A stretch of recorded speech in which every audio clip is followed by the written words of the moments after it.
हम लोग ऊर्जा के स्रोत सोर्सेस ऑफ एनर्जी चैप्टर पढ़ रहे हैं। इस चैप्टर का आज छठा क्लास है। पिछले 5 क्लास के वीडियो को देखने के लिए डिस्क्रिप्शन में लिंक शेयर किया गया है, आप वहां से देख सकते हैं। आइए आज का जो टॉपिक है, आज का जो प्रश्न है वो है सौर सेल किसे कहते हैं, सोलर सेल क्या है।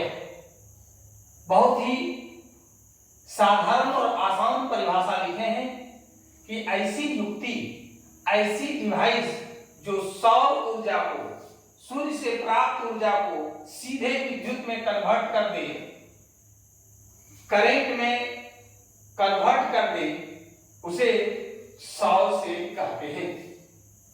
अब है कि सौर सेल किसका बना होता है, तो सौर सेल अर्धचालक सेमीकंडक्टर का बना होता है। जैसे सिलिकॉन, सिलिकॉन एक तत्व है जिसका संकेत SI परमाणु संख्या 14 होता है और ये एक अर्धचालक है। और इसी सिलिकॉन का सौर सेल, सोलर सेल बना होता है। अब आइए कि एक प्रारूपी सौर सेल, एक स्टैंडर्ड सौर सेल में, एक विशिष्ट सौर सेल में 0.5 से 1 वोल्ट की वोल्टता उत्पन्न वह करता है और लगभग 0.7 वाट विद्युत उत्पन्न कर सकता है। ये आपका ऑब्जेक्टिव के लिहाज से बहुत ही इंपॉर्टेंट लाइन है, इंपॉर्टेंट पॉइंट है। इसको नोट करेंगे कि एक प्रारूपी सौर सेल में 0.5 से 1 वोल्ट की वोल्टता उत्पन्न करने की क्षमता होती है और लगभग 0.7 वाट विद्युत उत्पन्न कर सकता है। ये एक सौर सेल की बात मैं कर रहा हूं। अब है जो हम लोग देखते हैं, छत पर इसको छोड़ देते हैं, सेट कर देते हैं कि ये डायरेक्ट सनलाइट को, सूर्य प्रकाश को विद्युत में कन्वर्ट कर दे, तो जो आप रखते हैं वो सौर सेल नहीं है। क्या है? सौर सेल पैनल है। बड़ी संख्या में सौर सेलों को एक व्यवस्था में संयोजित किया जाता है और इस व्यवस्था को सौर सेल पैनल कहते हैं। यही पैनल को छत पर या किसी पिलर में, खंभा में हम लोग सेट करते हैं और उसका कनेक्शन नीचे विद्युत उपकरण के द्वारा उस बिजली का उपयोग करते हैं जो सौर से क्या करता है, सौर ऊर्जा को बिजली में डायरेक्ट कन्वर्ट करता है।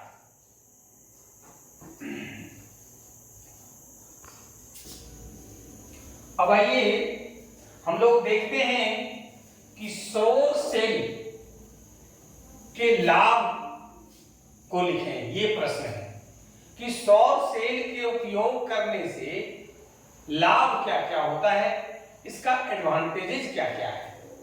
तो सबसे पहले सौर सेलों का कोई चल हिस्सा नहीं होता है, मूविंग पार्ट नहीं होता है, आप उसको खोल के अलग नहीं कर सकते हैं, यानी वो खराब जल्दी से नहीं होता है। अगला है कि कम रखरखाव की जरूरत होती है। सही बात है, जब इसका मूविंग पार्ट ही नहीं है, चल हिस्सा ही नहीं होता है, इसलिए लो मेंटेनेंस है, बहुत ही कम रखरखाव पर खर्च होता है। एक बार आप लगा दिए, वर्षों तक आप उसका इस्तेमाल करते रहिए। तीसरा है जो कि बहुत ही इंपॉर्टेंट है कि सुदूर या बहुत कम बसे हुए क्षेत्रों में, सुदूर इलाका है जहां की बिजली ले जाना, पूरा खंभा और तार की व्यवस्था करना काफी खर्चीला होगा और व्यावसायिक दृष्टिकोण से उससे लाभ जो है कहीं कम होगा। उस परिस्थिति में बिजली कंपनियां या गवर्नमेंट वैसे सुदूर जगहों पर बिजली नहीं ले जाना चाहती है तो वहां भी सौर सेल पैनल का इस्तेमाल करके बिजली प्राप्त किया जा सकता है कम खर्च में, क्योंकि पॉल तार पूरा कनेक्शन करवाना काफी खर्चीला होता है, उसके हिसाब से वहां कंज्यूमर है नहीं, उपभोक्ता है नहीं, तो रिटर्निंग तो बहुत कम आएगा। तो उस परिस्थिति में कम खर्च पर पैनल लगा करके, सौर सेल पैनल लगा करके बिजली हम प्राप्त कर सकते हैं और वहां के लोग सुविधा पा सकते हैं।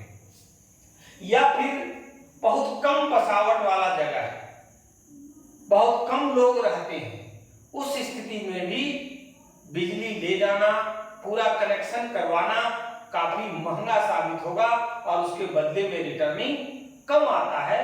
तो वैसे जगहों पर भी जो है सोलर लाइट की व्यवस्था की जा सकती है बनिस्बत कम खर्च पर, उसके अपेक्षा कम खर्च पर यह व्यवस्था किया जा सकता है। चौथा जो पॉइंट हम लोग है देख रहे हैं कि उच्च कीमत और निम्न दक्षता के बावजूद सौर सेल महंगा होता है। तो उच्च कीमत और उसके हिसाब से जो कीमत के हिसाब से जो रिटर्निंग उससे आता है वो कम है। इसके बावजूद भी सौर सेलों का उपयोग वैज्ञानिक और शिल्प वैज्ञानिक अपने अनुप्रयोगों के लिए करते हैं, अपने एप्लीकेशन के लिए करते हैं, अपने अनुसंधान में इसका इस्तेमाल करते हैं। ये हम लोगों ने देखा कि सौर सेल के लाभ क्या क्या है, एडवांटेजेस क्या क्या है। हर चीज पर हम लोग पढ़ रहे हैं इस चैप्टर में, लाभ और हानि, गुण और दोष, एडवांटेजेस और लिमिटेशंस, ये हम लोग लगभग टॉपिक में ये आ रहा है इस तरह का प्रश्न। तो अभी हम लोगों ने देखा कि सौर सेल से क्या लाभ है, तो इसका कोई मूविंग पार्ट नहीं होता है, इसमें कम रखरखाव की जरूरत होती है, सुदूर या बहुत कम बसे हुए क्षेत्रों में भी आसानी से स्थापित किया जा सकता है। उच्च कीमत और निम्न दक्षता के बावजूद सौर सेलों का उपयोग वैज्ञानिक और शिल्प वैज्ञानिक अनुप्रयोगों के लिए करते हैं। अब है कि सौर सेल के हानियां को लिखें। सौर सेल के क्या हानियां हैं, तो हानियां निम्नलिखित हैं। सौर सेल को बनाने के लिए विशिष्ट ग्रेड के, उच्च क्वालिटी के, हाई क्वालिटी वाले सिलिकॉन की उपलब्धता, सिलिकॉन की आवश्यकता होती है, जिसका कि देश और दुनिया में उपलब्धता ही सीमित है।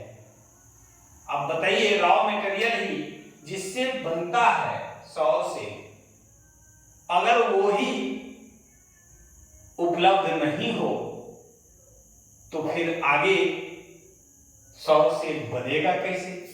एक बहुत बड़ी समस्या है। इससे बहुत बड़ी कहिए हानियां ही है कि आज हम इस पर निर्भर कर जाएं और इसके लिए जो अर्धचालक सिलिकॉन है, सेमीकंडक्टर, और उसकी उपलब्धता ही बहुत कम है, तो उस स्थिति में भविष्य जो है इस पर निर्भर नहीं कर सकता है। आगे हम लोग इस पर फुल डिपेंड नहीं कर सकते हैं, कारण उच्च ग्रेड वाले, विशिष्ट ग्रेड वाले सिलिकॉन की उपलब्धता ही देश में सीमित है। कम गुण वाला जो है सिलिकॉन, उसकी उपलब्धता बहुत अधिक है, प्रचुर मात्रा में पाया जाता है। लेकिन विशिष्ट ग्रेड वाले सिलिकॉन जिससे कि सौर सेल बनता है, वो उसकी उपलब्धता लिमिट में है, सीमित है। दूसरा जो है इसका हानि कि निर्माण की प्रक्रिया बहुत ही खर्चीली होती है। सच में सेल के जो पैनल बनता है उसमें जो दो सेल को जोड़ा जाता है, उसमें चांदी धातु जो सिल्वर होता है उसका इस्तेमाल होता है। तो हम लोग जानते हैं कि चांदी महंगा है और अगर उसका इस्तेमाल होगा तो निश्चित रूप से पैनल जो है वो क्या होगा, महंगा होगा और उस हिसाब से रिटर्निंग भी नहीं आएगा, तो लोग उसका उपभोग करना नहीं चाहेंगे। तीसरा है कि उच्च कीमत के कारण सौर सेलों का घरेलू उपयोग सीमित है। क्योंकि कीमत इसका ज्यादा है, इसलिए आम आवाम, गरीब गुरबे, साधारण परिवार के लोग इसको नहीं खरीद सकते हैं और इसका उपयोग नहीं कर पाते हैं। हम लोगों ने देखा कि सौर सेल के हानियां, तो सौर सेल को बनाने के लिए विशिष्ट ग्रेड वाले सिलिकॉन की उपलब्धता सीमित होती है। निर्माण की प्रक्रिया बहुत ही खर्चीली होती है। उच्च कीमत के कारण सौर सेलों का घरेलू उपयोग सीमित है, यानी कम है। अब हम लोगों को करना क्या है?